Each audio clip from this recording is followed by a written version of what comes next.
میرے دوستو، سب سے پہلے ایک بات ہے کہ ذی الحجہ کی پہلی تاریخ سے 9 ذی الحجہ تک روزہ رکھ سکتے ہی، کوئی اعتراض نہیں ہے۔ حدیث رسول اللہ ہے صلی اللہ علیہ وسلم، آپ نے فرمایا انی احتسب علی اللہ، میں اللہ کی ذات پر پورا یقین کے ساتھ گمان کرتا ہوں اللہ کی ذات کہ عرفے کے ایک دن کا روزہ 1 سال پہلے اور 1 سال بعد کے گناہ مٹا دیتا ہے۔ بعض روایتوں میں آتا ہے کہ عرفات ذی الحجہ کی پہلی تاریخ کا روزہ 1 سال کے روزے کے برابر، دوسرا روزہ 2 سال کے برابر، تیسرا روزہ 3 سال کے برابر، چوتھا روزہ 4 سال کے برابر،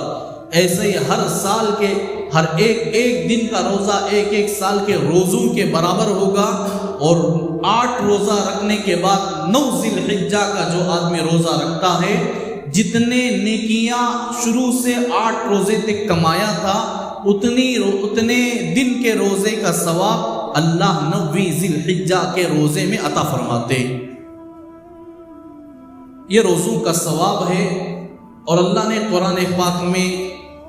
والفجر ولیال عشر کا جو جملہ فرمایا ہے، 10 راتیں ہیں، وہ یہ شروع کے 10 ذی الحجہ کی 10 راتیں ہیں جس میں خوب عبادتیں کرے۔ رسول اللہ صلی اللہ علیہ وسلم کا فرمان ہے، اور دنوں کے مقابلے میں